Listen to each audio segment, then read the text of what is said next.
Well, I'm very honoured to be interviewing Karleen Everitt. And Karleen, kia ora. Kia ora. So tell me what it is you do. Talk to me about your background and what you do now. Sure. So I'm CEO of Manaaki Solutions. We're proud to be an indigenous Māori business right here in Aotearoa. And we've concentrated our space within the Māori economic space and supporting our clients within that area. How long have you been going? 2006 we constituted the company. How many people? Yeah, so over the time I've had close to 20 FTEs, 65 PTs and a raft of casuals. Sure. We consolidated the company in 2013 and now it's based on projects that we bring people on. And you know, and it's, I think one of the great things really is the opportunity to support Northland. So you live in Paihia? I live in Paihia in the Bay of Islands, and it's great to be able to live at home where I grew up and contribute in a number of ways. So is it mainly forestry, is it fishing, what is it? Yeah, sure, in the Māori agribusiness space. Sure.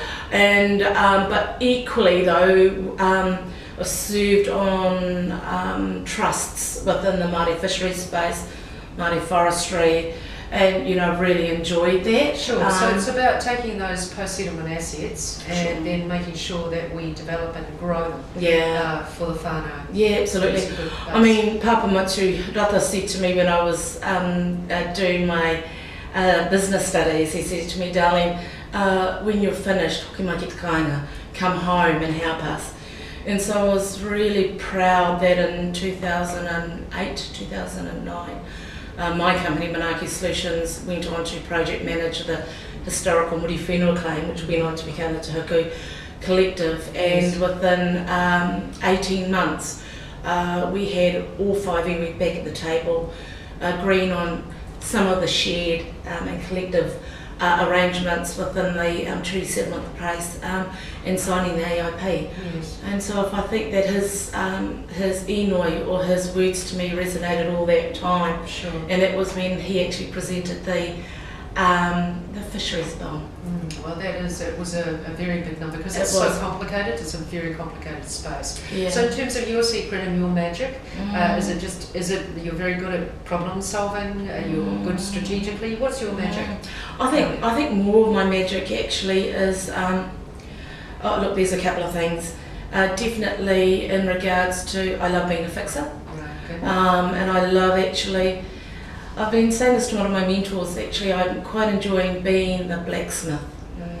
I appreciate we've got a number of fashioning solutions. Yeah, in terms of actually feeling the heat and actually really, creating beauty out of hardness. And so you're a rare person. Most people don't like conflict, but you can handle it. Yeah, I think it all depends on how you actually, your own confidence, your own space, and knowing. And I've been really blessed to have grown up with some really strong Māori women around me, and walking and following in their footsteps in many ways. So just talk to me about that journey, because it's a pretty difficult journey, really. Patriarchal culture. Yeah, I come from a patriarchal culture too. Yeah. We're in a country with a Anglo-Saxon majority, and so how's it been for you? Yeah. Oh, look. In terms of Māori today, look, we reflect on the impact that the colonial integration has had within us in terms of our country. I acknowledge that. But actually I come from a history where the matriarchal position of our people was without question. And so I was really blessed to have that. And many of them, and my elderly women, they're still absolutely with me.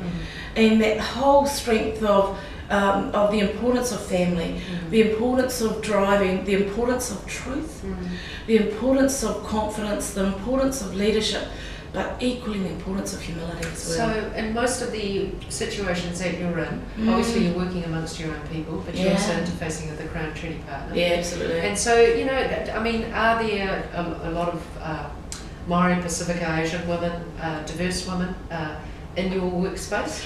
Yeah, look, it's fair to say that when I first started, no.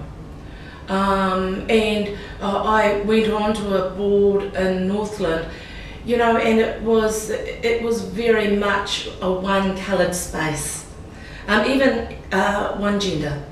And I thought to myself, how can we create promise when we're not part of that movement and activity? So look, I made myself known and really made myself build the level of qualification, experience and network to create change in that space.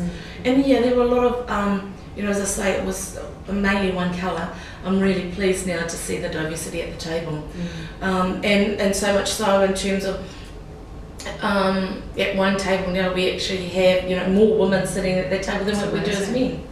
But before I started, it was not the case. So in terms of the intersectionality for you, you know, being a Maori woman, how has that journey been for you?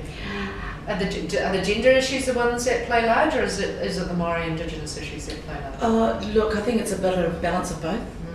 And the gender imbalance, you know, I'm enjoying this journey and challenge to create change in that space. Equally though, sometimes I think to myself I need to be doing more when I do return home or into my own personal faith areas, and I look at that and I think to myself, so much more needs to be done for my people. And though I can absolutely celebrate some amazing feats of our women today and our men within both Māori economic and social space in terms of advancement of their careers, and I celebrate them, but I still think to myself there's more that needs to be done. So what do you think a group like SUPERdiverse Women can do? I mean, on the 15th of February, we're all going to get together. Yeah. So you're going to be in a room where the overwhelming majority are going to be coloured women. Yeah. Maori, Pacifica, Asian. It's going to be an amazing visual sight. Yeah. Oh, look, it's really exciting. And, you know, I think it's quite groovy as well. Because we all share a similar place in space. And that place in space is actually, we've felt when we have been the only ones in the room, or we have been, you know, seated way at the back, or, you know, I myself, I've been asked, you know, I'm there as a guest, but I've been asked, oh, whereabouts is this room, or whereabouts is that room, or can I have 3 sugars with my tea? You know, and I thought to myself, no more. Sure. And create that change. Are you there as the usher? Yeah, exactly. Yeah. And there's nothing wrong with that. Nothing wrong with that whatsoever. But I remember once, Karleen, yeah, we'd saved up and we'd finally, you know, this was our first cruise. We'd never been on a cruise, but we had a baby and it was just the easiest way to travel. Yeah. And the only Asians on the boat actually were the cleaning crew. So this very tall American man tried to give me his dry cleaning, and I was actually dressed for dinner, Karleen, like I looked really nice. And he said, look, and he just shoved it at me. He said, I need this, you know, first thing in the morning. And I said, well, good luck, I said, and I walked off. But you know, I thought, wow, okay, look, I'm really well dressed, but because of my colour, you know, and my gender, he just presumed that I was serving stuff. It was a bit tough. Yeah, it was. And so I just think about that, and I think that when we come together on the 15th of February, I don't have to fear that.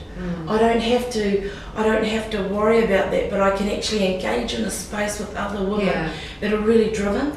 And peer-to-peer, right? And there's going to be equal respect, dignity. Everyone in the room is going to be a top leader, and you're going to be recognised and celebrated as one. How's that feel? Oh, look, it's, as I say, it's really exciting. I think that there's an element of anxiousness as well, you know, because this will be the first time that we come together in this space. That's true. And then you think about what power that is going to be, and the opportunities that we will create. And I'm not just thinking about ourselves as a woman in the room, but actually some of our young and emerging leaders that are, you know, they're watching this. They're like saying, you know, is this just another, you know, cup of tea? There you go. I think it's going to be absolutely amazing for those coming up. I'll tell you why. When we were coming through, there wasn't anybody else. So we thought we were the only ones, really. It was pretty lonely. I think it's going to be amazing for them to be in a room of 100 women that look like them, and who are leading. So, and you know, you've got this groundswell. So when I first received the invitation, I was like, oh, that's really good. What's this about? yeah, sure. Having You saw the 5 things it was about. I Right? know, and then I was watching this as it was slowly growing, That's and right. you know, and in the emails are saying, you know, 4 more leaders have Yeah. joined us, 4 more members Yeah, have joined that's us, and right. this, and now we've got. Did you see the 10 that have just Oh, I joined? know. Oh my And, gosh! And since then, we've had another 10. yeah, and it's the thing exciting. is that these are women of substance, you know. Yeah, Yeah. absolutely. I was humbled, and it was a real privilege when I did see the soft launch go out, and you know, seeing my image on there, joining other women. It was huge. Yeah, it was nice. huge. I was particularly happy to be next to Big Runner. Oh yeah, there Maybe you we go. could be sisters. But you know, so talk to me about what you were trying to achieve. Sure. There's a number of things that I'm trying to achieve. One is that as a COO for an organisation, we've been building young Māori and young Māori alumni. And this is part of a scholarship phase that we have, whereas previously they would give their scholarship and say, see you later. I've actually said to my organisation, that scholarship is actually a small part. Though as a student it's a big part, actually in the scheme of things, it's only a small thing. And so when I said to them, those are our decision makers of tomorrow. We need to keep them together. We need to, you know, really support them and really help them through that. So looking at that and building that organisation, we now have 289 members in our alumni, all young Māori under the age of 28. Alumni of what? Te Piti Whakatipu. It is an alumni of Māori who have studied in commerce, agribusiness and fisheries, and now we've been working with organisations in terms of... So is this aligned with a Wānanga, a PTE? No, not at all. Yeah. No, it came out, and interesting that I started talking about Papamatsu, because it did start out of the fisheries treaty settlement process. So it's about training your own people to get back into fishing, so that you don't just end up with quota that you give to foreign charter vessels. Yeah, there's that. Equally, it's about having Māori more in that commercial investment space. It's about having Māori more in the agribusiness science space.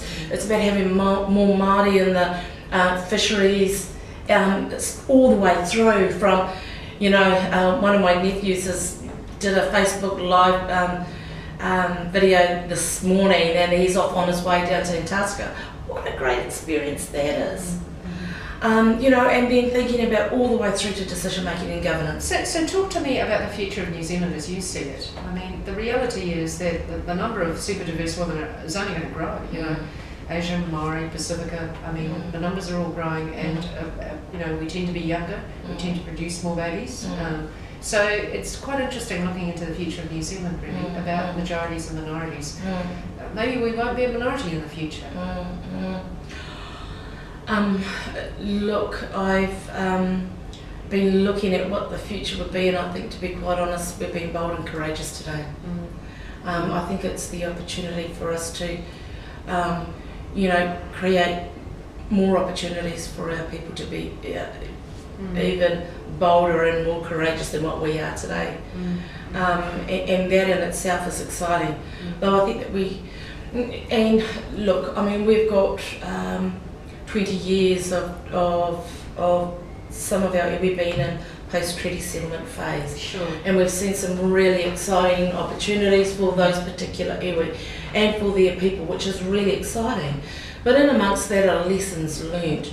We've now got more iwi moving through that space and understanding what it means to be in this phase, which is the challenge, is that we learn from some of the mistakes that have been made, as well as creating the opportunities moving forward. Do you have a view about Auckland and its super diversity? I mean, have you spent much time in Auckland? Yeah, so look, I went to boarding school in Auckland, and tertiary studies was Auckland University, and moved back home at the beginning of the millennium. And I think that where we are today in Auckland, I mean, without question or doubt, you know, we've got more to grow. We've got a faster growing population and change. And that in itself is exciting, but equally I think to myself that we not lose the history of fabric in which we began. Understood. And you know, I think to myself, I'm excited for what Auckland can present. Sure. Being in Northland and being part of the Northland Economic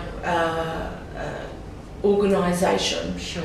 But it's I think to myself, on a bicultural base. absolutely, Bicultural base. absolutely. We think that, well, in terms of the first landing place that will come through into the future, of course, you know, Auckland is that space. Sure.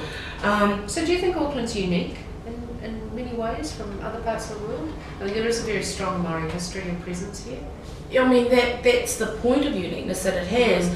But overall, if we think about the level of globalisation now in Auckland, you know, I've just come back from Melbourne and I think, my goodness, I looked down Collins Street or Elizabeth Street and I couldn't believe the number of people just in that one space. Yeah, sure. And, you know, looking at housing, transport, the infrastructure, I'm thinking to myself, Auckland has a lot more that it can do, a lot more to offer. Yes, no.